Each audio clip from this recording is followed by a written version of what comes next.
नमस्कार विद्वान साथियों, लर्न पावनम संस्कृतम चैनल पर आपका स्वागत है।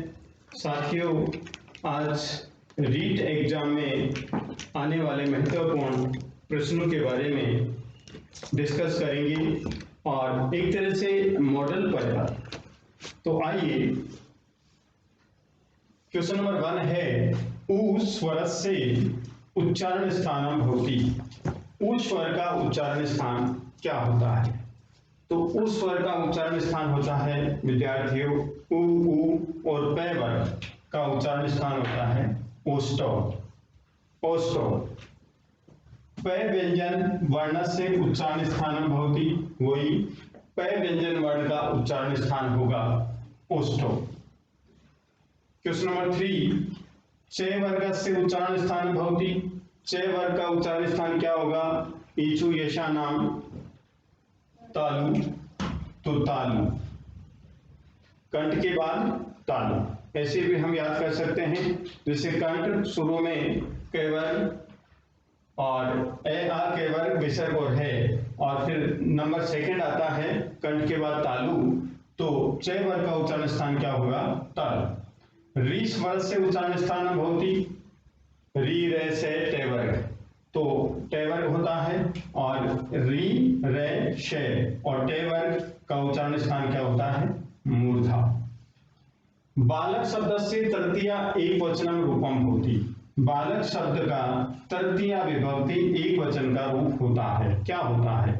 यदि देखिए बालकेन, बालकई, बालकाभी, बालकेन, तो हमारा ध्यान यहां नहीं जाएगा बालकई, बालकाभी, बालकेन और बालकेन, इन दो पर देखिएगा। तो हमने यदि राम शब्द याद किया है तो हम सीधे यहां पर आ जाएंगे, बालकेन होगा तृतीया विभक्ति एक वचन।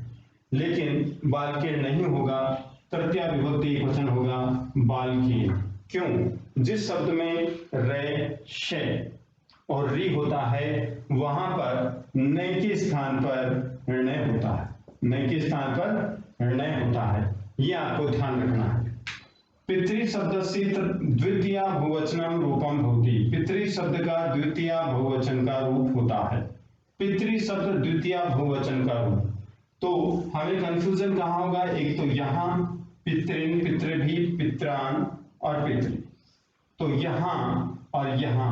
यदि हमें पितृ शब्द याद है, पिता, पितरो, पितर है, पितरम, पितरो, पितृन, तो आंसर हमारा ये होगा। नेक्स्ट, युष्मत् शब्द से पंचमी एक वचनीय रूपम भवति। युष्मत् शब्द का पंचमी एक वचन में रूप होता है। क्या होता है पंचमी एक वचन में? युष्मत् शब्द का रूप मत, तत्, त्वत्, युष्मत्, तो पंचमी एक वचन रूप होगा त्वत्। त्वत् युवाभ्याम युष्मत्, युष्मत् पंचमी बहुवचन होगा। गुर्वे इति रूपम अस्ति। गुर्वे इस शब्द में कौन सी विभक्ति है, कौन सा वचन है? तो विद्यार्थियों, षष्ठी विभक्ति एक वचन, चतुर्थी एक वचन, सप्तमी एक वचन, पंचमी एक वचन, तो कौन सी विभक्ति है? देखिए तृतीया विभक्ति गुरुनाम, गुरुभ्याम, गुरुभी, और चतुर्थी विभक्ति गुर्वे, तो ये गुर्वे है, चतुर्थी विभक्ति एक वचन आंसर इसका। क्वेश्चन नंबर 9 दृश्य धातु लट लकार से प्रथम पुरुष बहुवचने रूपम। दृश्य धातु लट लकार का प्रथम पुरुष बहुवचन में क्या होता है? तो दृश्य धातु लट लकार का प्रथम पुरुष बहुवचन में रूप होता है पश्यति, पश्यतः, पश्यन्ति, तो ये फर्स्ट आंसर सही है। क्वेश्चन नंबर 10 क्री धातु लंग लकार से प्रथम पुरुष बहुवचने रूपम अस्ति। लंग लकार में प्रथम पुरुष बहुवचन में रूप क्या है? तो क्री धातु लंग लकार हम देखेंगे अकरोत्, अकुरुताम और अकुर्वन्, ये आंसर है। नेक्स्ट है क्वेश्चन नंबर 11 पा धातु विधिलिंग लकारे उत्तम पुरुष बहुवचने रूपम अस्ति। पा धातु, तो विधिलिंग लकार हम देखेंगे कि पिबेत, पिबेताम, पिबेयु, पिबेत, पिबेतम, पिबेत, पिबेयम, उत्तम पुरुष एक वचन, पिबेयम, पिबेयु, पिबेम, उत्तम पुरुष बहुवचन पूछा है हमें, तो बहुवचन क्या होगा? पिबेम। नेक्स्ट क्वेश्चन नंबर 12 अस धातु लृट लकारे प्रथम पुरुष एक वचने रूपम अस्ति। रूपम भवति। अस धातु लृट लकार में भविष्य काल में प्रथम पुरुष एकवचन क्या होगा? तो अस धातु विद्यार्थियों भविष्यति, भविष्यतः, भविष्यन्ति इस प्रकार से चलती है। तो प्रथम पुरुष एकवचन पूछा है तो हमारा आंसर होगा भविष्यति। ठीक है। क्वेश्चन नंबर 13, दे व्यंजनस्य उच्चारण स्थानं भवति। दे व्यंजन का उच्चारण स्थान क्या होता है? कहने का मतलब तय वर्ग, तय वर्ग में आता है दे, तो तय, थे, दे, धे, न और ये श तो और ले, ये इनका उच्चारण स्थान होता है दंता। तो देवर्ण का भी उच्चारण स्थान क्या होगा? दंता। दे का उच्चारण स्थान क्या होगा? दंता। अब देखिए क्वेश्चन नंबर 14, रिक्त स्थान सह बालके गच्छति। रिक्त स्थाने शुद्ध रूपम भविष्यति। रिक्त स्थान पर शुद्ध रूप होगा। रिक्त स्थान में शुद्ध रूप क्या होगा? तो विद्यार्थियों जो सह है, ये सह के योग में तृतीया विभक्ति का प्रयोग किया जाता है। तो यहाँ पर तृतीया देखिए, पिता प्रथमा एकवचन, पितरम द्वितीय विभक्ति एकवचन और पितरा ये तृतीय विभक्ति एकवचन है। तो यहाँ पर आंसर होगा पितराः। ठीक है। नेक्स्ट क्वेश्चन नंबर 15 देखिए, बालकेन मोदकम रोचते। अत्र रेखांकित पदे शुद्ध रूपम भविष्यति। यहाँ रेखांकित पद में शुद्ध रूप होगा। तो देखिए बालकेन मोदकम रोचते, तो रुच धातु के योग में जहां रुच धातु आ जाती है वहां पर चतुर्थी विभक्ति का प्रयोग किया जाता है। तो बालकेन के स्थान पर हम लिखेंगे चतुर्थी विभक्ति बालकाय। क्या लिखेंगे? बालकाय। ठीक है। क्वेश्चन नंबर 16, नृपः दुर्जनम क्रुध्यति। राजा दुर्जन पर क्रोध करता है। रेखांकित पदे शुद्ध रूपम भविष्यति। रेखांकित पद में शुद्ध रूप होगा। तो क्रुद्ध धातु के योग में भी चतुर्थी विभक्ति का प्रयोग किया जाता है, संप्रदान का प्रयोग किया जाता है।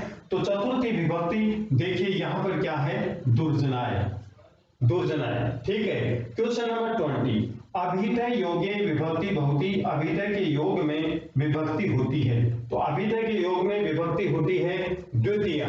अभिधेय का मतलब होता है दोनों ओर, द्वितीय विभक्ति का प्रयोग किया जाता है।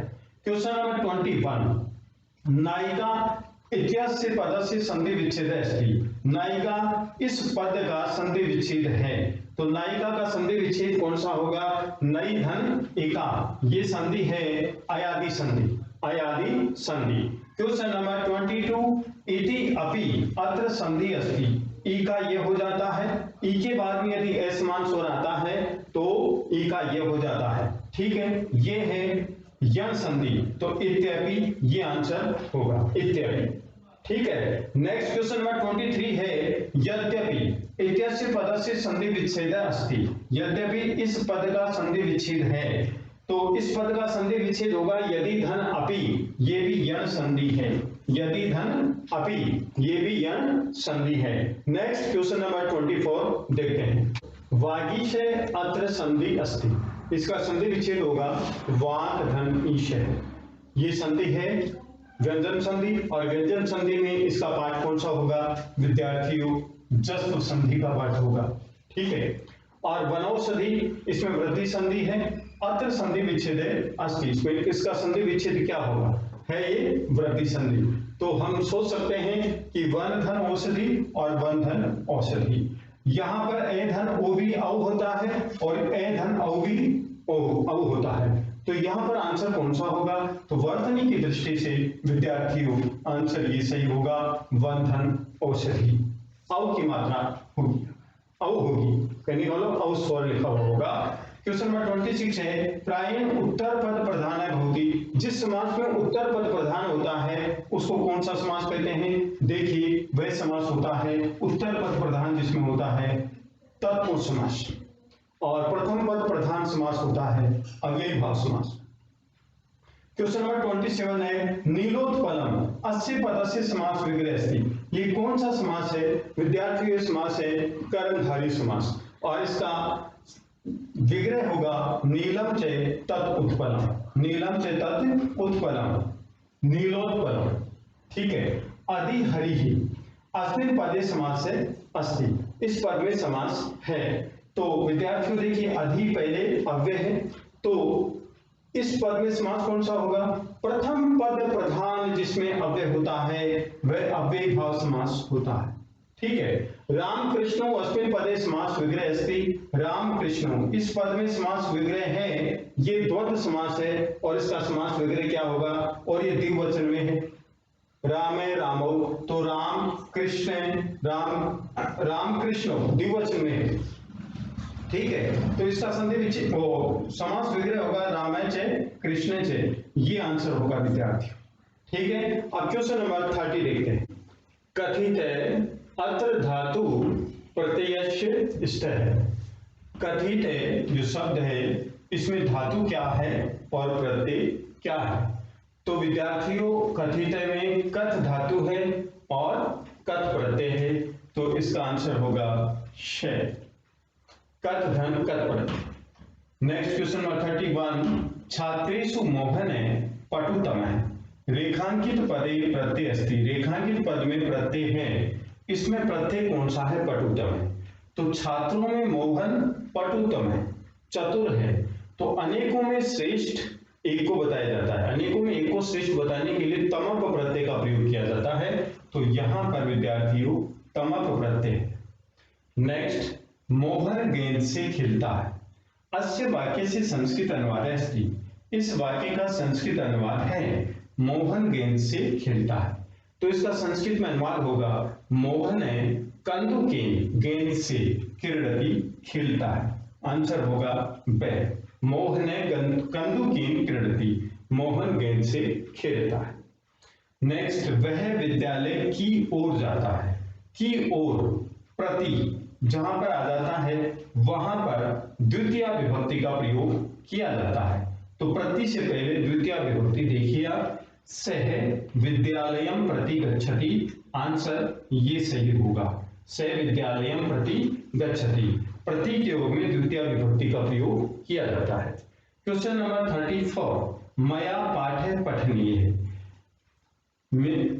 मया पाठ्य पठनीय। रेखांकित पदे प्रत्यय अस्ति। रेखांकित पद में प्रत्यय है, अनियर प्रत्यय, इसमें पठ धन अनियर प्रत्यय, ठीक है। तो इसका आंसर ये होगा विद्यार्थियों। Question number 35। राजा ब्राह्मणों को धन देता है। अस्य वाक्य से संस्कृत अनुवाद अस्ति। राजा ब्राह्मणों को धन देता है, इस वाक्य का संस्कृत अनुवाद है ब्राह्मणों को धन देता है। तो दा धातु के योग में चतुर्थी विभक्ति का प्रयोग किया जाता है, ठीक है। तो यहां पर राजा एक वचन है, प्रथमा विभक्ति एक वचन, ब्राह्मणों को, तो इसमें चतुर्थी विभक्ति बहुवचन का प्रयोग किया जाएगा। तो यहां पर आंसर होगा नृपे विप्रेभे राजा ब्राह्मणों को धनम यच्छति, धन देता है। तो ये ऑप्शन सही होगा। तो विद्यार्थियों इस प्रकार से हम प्रश्न सॉल्व करते हैं। यदि आपको ये वीडियो पसंद आया तो आप लाइक कीजिए, शेयर कीजिए, कमेंट कीजिए, सब्सक्राइब कीजिए। धन्यवाद।